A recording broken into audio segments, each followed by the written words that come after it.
Good morning everyone. मैं हूं Anjali Singh and welcome to Sunshine IAS classes.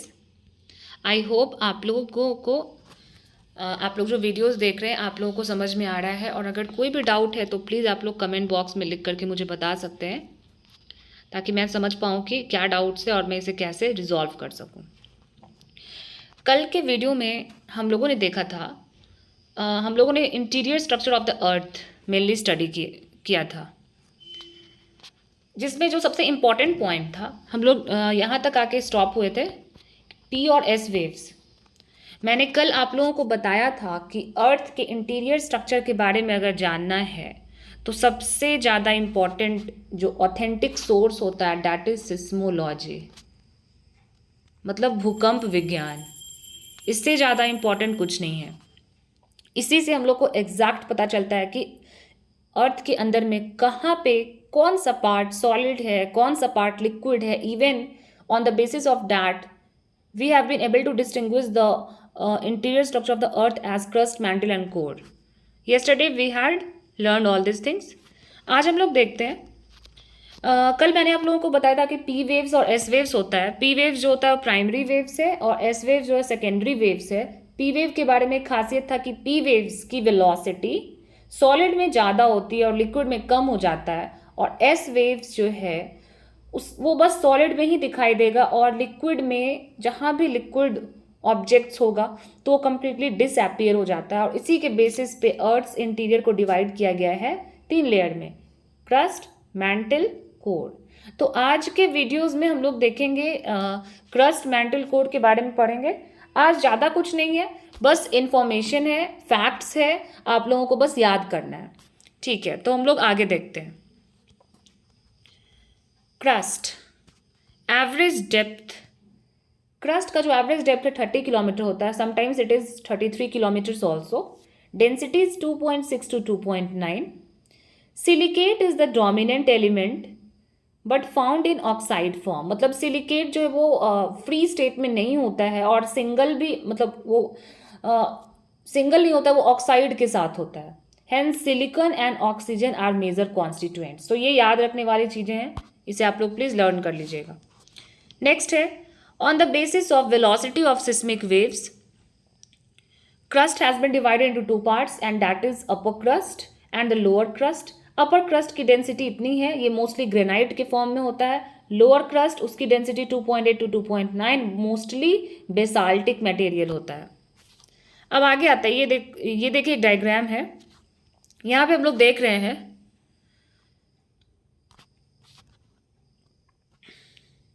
हाँ, फर्स्ट पी वेव्स, यहाँ पे इसकी वेलोसिटी कम है 6.1 किलोमीटर्स, और उसके बाद आप नीचे देखो इसकी वेलोसिटी बढ़ गई है, दैट इज 6.9 किलोमीटर। अब यहाँ पे ये जो एक ब्रेकेज है, this is known as Conrad discontinuity. इसे क्या है Conrad discontinuity? Boundary at which seismic wave velocity increases in discontinuous wave. मतलब ये एक ऐसा बाउंड्री है जहाँ पे सिस्मिक वेव का जो वेलोसिटी है वो डिसकंटिन्यूअस वेव में बढ़ जाता है।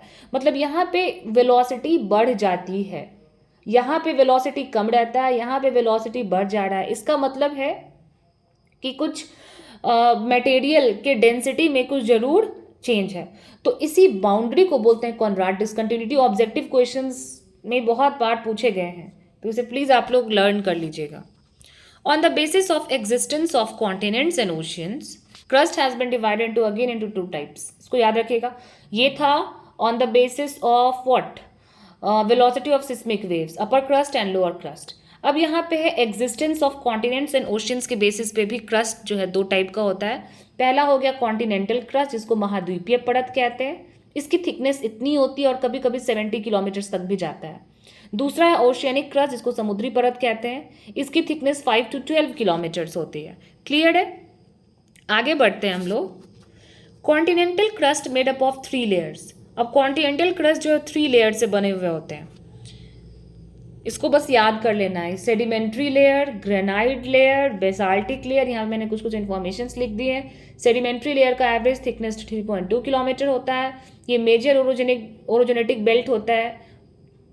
माउंटेन्स थिकनेस इतनी होती है। सिलिकॉन और पोटेशियम प्रीडोमिनेट होता है सेडिमेंट्री लेयर में। ग्रेनाइट लेयर ज़्यादातर कॉन्टिनेंटल क्रस्ट जो है वो ग्रेनाइट और निस से बना हुआ होता है। बेसाल्टिक लेयर, इसमें मोस्टली बेसाल्ट कंपाउंड होता है। क्लियर? यहाँ पे एक डायग्राम के थ्रू मैंने बनाया है। यहाँ पे कोनोडाट डिसकंटिन्यूटी, मोहो डिसकंटिन्यूटी आगे देखेंगे हम लोग। अब ओशियनिक क्रस्ट क्या है, इसकी एवरेज थिकनेस कम होती है क्योंकि ये ओशियंस पे होता है, ये बेसाल्टिक होता है कॉम्पोजिशन में। Sediments found in unconsolidated form are called deposits. जो अनकंसोलिडेटेड फॉर्म में जो सेडिमेंट्स हैं उसको डिपॉजिट्स बोलते हैं। मेराइन डिपॉजिट्स किसको बोलते हैं? Unconsolidated sediments on ocean bottom. Predominance of red clay ooze, red clay ooze ज़्यादा मात्रा में पाया जाता है। रिमेन्स ऑफ ऊज किसको बोलते हैं? तो remains of micromarine organisms which are found in mud form, ये मड फॉर्म में पाया जाता है।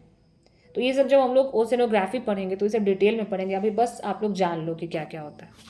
डाइक लेयर डाइक से बना हुआ होता है, ये भी आगे हम लोग पढ़ेंगे। Coarse grain gabbro, most part of oceanic crust is made up of basaltic rocks. बस इतना जानना है कि जो ओशियनिक क्रस्ट होता है वो मेनली बेसाल्टिक रॉक से बना हुआ होता है। ठीक है, तो हम लोग अभी ये पढ़ रहे थे, ये जो क्रस्ट है वो मेनली 3 लेयर्स का होता है। Sedimentary layer, granite layer, basaltic layer. कहाँ पे कौन कौन से लेयर से क्या बना हुआ है वो मैंने आप लोगों को बता दिया, कॉन्टिनेंटल क्रस्ट और ओशियनिक क्रस्ट में। अब आते हैं मैंटल। क्रस्ट के बाद जो है अर्थ का जो लेयर है वो मैंटल होता है, और ये जो है 30 किलोमीटर से लेकर के 2900 किलोमीटर तक होता है। अप टू 30 किलोमीटर्स क्रस्ट होते हैं। अर्थ के अंदर में हम लोग अगर डेप्थ में जाते जाएंगे तो 30 किलोमीटर तक क्रस्ट है और 30 to 2900 किलोमीटर तक मैंटल है। इसकी डेंसिटी है 3.3 to 5.0 किलोमीटर। अब देखिए, contact zone between mantle and crust is Moho discontinuity. This is very very important point है। जो जहाँ पे मैंटल और क्रस्ट का कॉन्टैक्ट जोन होता है उसको बोलते हैं Moho discontinuity. Normally Moho exist at the depth of 30 to 35 kilometre, but in major continents it exist between 45 to 60 kilometre of depth and some places at 70 kilometres. ठीक है, मतलब नॉर्मली जनरली ये 30 to 35 kilometres पे होता है, लेकिन कभी कभी आप लोगों को 45 to 60 में भी दिखेगा और कभी कभी 70 में भी दिखता है। ये मोस्टली उस तब होता है जब मान लीजिए कि माउंटेन्स हो, वैसे जगहों पे ऐसा देखने को मिलता है। 3 major rocks predominant in mantle, और मैंटल में 3 मेजर रॉक्स कौन कौन से हैं? पेरिडोलाइट, ड्यूनाइट, एक्लोजाइट। ठीक है, रिपीटी जो है उन्होंने डिवाइड किया है मैंटल को 2 डिवीजन में। एक अपर मैंटल जो कि जिसका एक्सटेंट 700 किलोमीटर तक होता है, डेंसिटी ये है उसकी, और मेजर मिनरल्स जो है वो ओलिवाइन और पायरोक्सिन पाया जाता है। लोअर मेंटल 700 से 2900 किलोमीटर तक, मतलब मेंटल को उन्होंने डिवाइड कर दिया है। इसकी डेंसिटी 4.3 से 5.5 है एट प्रेजेंट। अब प्रेजेंट की बात करें तो मेंटल जो है 3 सब जोन्स में डिवाइडेड है on the basis of seismic waves. First zone, second zone, third zone. First zones यहाँ तक है 200 किलोमीटर तक, थर्ड वाला 200 to 700, और सॉरी सेकेंड वाला, और थर्ड वाली जो है वो 700 to 2900 किलोमीटर तक है। इसकी डेंसिटी मैंने यहाँ पे लिख दिया है। अब देखिए, अब एक है low velocity zone. The zone between 100 to 2000 kilometre is known as LVZ। LVZ is low velocity zone, या फिर इसी को हम लोग एस्थेनोस्फेयर भी कहते हैं। क्यों ऐसा कि 100 से लेकर के 2000 किलोमीटर तक के जोन को हम लोग क्यों बोलते हैं low velocity zone? Because it is in plastic state as well as it is observe that velocity of P waves decrease slightly but S waves are same. आप यहाँ से क्या कंक्लूड कर पा रहे हो? इस स्टेट में जो P waves है उसका वेलोसिटी जो है वो थोड़ा सा डिक्रीज हो जाता है। इसका क्या मतलब है? इसका मतलब है कि वो सॉलिड नहीं है, वो कंप्लीट सॉलिड नहीं है। इसका मतलब कि वो जरूर क्या होगा? सेमी सॉलिड होगा। और दोस्तों प्लास्टिक जो है वो सेमी सॉलिड के स्टेट में होता है वहाँ पे, एस्ट्रोनोस्फेयर जो है बोल रहा है। लेकिन बट एस वेव्स भी देखे जाते हैं मतलब कि वो लिक्विड भी नहीं है, हम लोग उसको लिक्विड भी नहीं कह सकते, मतलब कि वो क्या है? सॉलिड और लिक्विड के बीच की अवस्था है, डेट इज सेमी सॉलिड। तो ये हो गया लो वेलोसिटी जोन।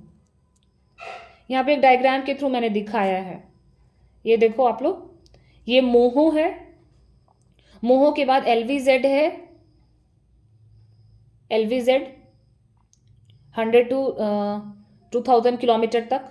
और उसके बाद यहाँ पे फिर एक मिनट, ये अपर मैंटल है, ये लोअर मैंटल है, और यहाँ पे आप देखो कैसे वेलोसिटी जो है वो चेंज हो रही है। ठीक है, और ये याद रखना है आप लोगों को कि लो वेलोसिटी जोन जो है वो 100 to 2000 किलोमीटर तक होता है। ये कुछ कुछ याद रखने से आप लोग अच्छे से मतलब समझने में आसानी रहेगी। ठीक है, अब देखिए आगे कोड। कोड जो है वो कहाँ से शुरू होगा? 2900 किलोमीटर तक जो है वो मैंटल होता है। तो कोड जो है 2900 to 6371 किलोमीटर। कल के चैप्टर में, कल जो मैंने पढ़ाया था टॉपिक, उसमें मैंने क्या बताया था कि radius of the earth is 6371 kilometre. मतलब कि 2900 से लेकर के सेंटर तक जो है वो कोड होता है। डेंसिटी इतना है। हाँ, एक और इम्पॉर्टेंट चीज, कोड जो है वो निकेल और आयरन से बना हुआ होता है। 2900 किलोमीटर की डेप्थ पे क्या होता है? Sudden decrease in velocity of P waves. P waves का वेलोसिटी घट जाता है और एस वेव्स अचानक से गायब हो जाता है। तो इससे आप क्या कंक्लूड कर पाए कि वो वहां पे वो स्टेट कैसा होगा? ऑब्वियसली लिक्विड होगा, क्योंकि लिक्विड में पी वेव्स का वेलोसिटी कम हो जाएगा और एस वेव्स को दिखाई ही नहीं देगा। ठीक है, अब देखिए contact zone between core and mantle is Wiechert Gutenberg discontinuity. ये सारा डिसकंटिन्यूटी जरूर से याद कर लीजिएगा आप लोग। ये जो कोर और मैंटल के बीच का जो डिसकंटिन्यूटी होता है उसको बोलते हैं वैचर्ट ग्यूटेनबर्ग डिसकंटिन्यूटी। क्लियर? मतलब जहां से कोर स्टार्ट होता है। अब कोर को भी दो पार्ट में डिवाइड किया गया है। फर्स्ट है outer core and the second one is inner core. Outer core की एक्सटेंट 2900 to 5150 किलोमीटर है। नेचर ये लिक्विड स्टेट में होता है। डेंसिटी 10 to 12.3 होती है और यही रिस्पॉन्सिबल होता है for magnetic field of the अर्थ के लिए। It's very very important. ये लिक्विड स्टेट में होता है, इसको जरूर से याद कर लीजिएगा। अभी हम लोग पढ़े कि पी वेव्स का वेलोसिटी इसमें कम हो जाता है और एस वेव्स तो कंप्लीट डिसअपियर हो जाता है। दैट मीन्स कि आउटर कोर जो है वो लिक्विड है। अब आता है इनर कोर। ये 5150 से 6371 तक होता है। ये सॉलिड स्टेट में होता है। डेंसिटी इतनी होती है। Recently zone of transition has been identified between इतना। यहाँ पे एक जोन ऑफ ट्रांजिशन देखने को मिलता है। ये है डायग्राम। वेलोसिटी ऑफ मैंटल, ये देखो वेचर्ट ग्यूटेनबर्ग डिसकंटिन्यूटी यहाँ से स्टार्ट हो रहा है 2900 किलोमीटर पे, क्योंकि यहाँ पे मैंटल खत्म हो रहा है और कोर स्टार्ट हो रहा है। लिक्विड स्टेट में है आउटर कोर। ये आउटर कोर जो है लिक्विड स्टेट में है। इनर कोर जो है वो सॉलिड स्टेट में है। ठीक है, ये जोन ऑफ ट्रांजिशन इसी को बोल रहे हैं। तो और ये हो गया सेंटर ऑफ द अर्थ। तो ये है कोर। तो आज का जो टॉपिक था उसमें हम लोगों ने मेनली क्रस्ट मैंटल कोर को स्टडी किया है। तो ये जो हम लोग टॉपिक्स अभी कर रहे हैं आगे के टॉपिक्स को समझने के लिए बहुत ज़रूरी है। कल हम लोग interior structure of the earth start किया हम लोगों ने, और उसमें हम लोगों ने देखा कि कैसे मतलब क्या क्या छोटा छोटा टॉपिक्स है, पॉइंट्स है, जो पर्टिकुलर टर्मिनोलॉजीज है जो कि समझना जरूरी है। जिसमें हम लोगों ने सिस्मोलॉजी को स्टडी किया कि कैसे on the basis of seismology हम लोग कैसे आइडेंटिफाई कर सकते हैं कि अर्थ के अंदर में कौन कौन सा लेयर है। आज हम लोग क्रस्ट मैंटल कोर देखें। कल का जो टॉपिक होगा उसमें मैं डिटेल में जाऊंगी, डिटेल में पढ़ाऊंगी क्रस्ट के बारे में। ठीक है दोस्तों, तो आज बस इतना ही, और ऐसे ही आप लोग बने रहिए और मेरे चैनल को प्लीज़ प्लीज़ प्लीज़ शेयर कीजिए, सब्सक्राइब कीजिए, ताकि ये और भी लोगों तक पहुंचे और आप लोग सभी को फ़ायदा हो सके। थैंक यू दोस्तों। और इसी के साथ मैं यहाँ से विराम लेती हूँ। जय हिंद, जय Bharat. My wishes and blessings with you all.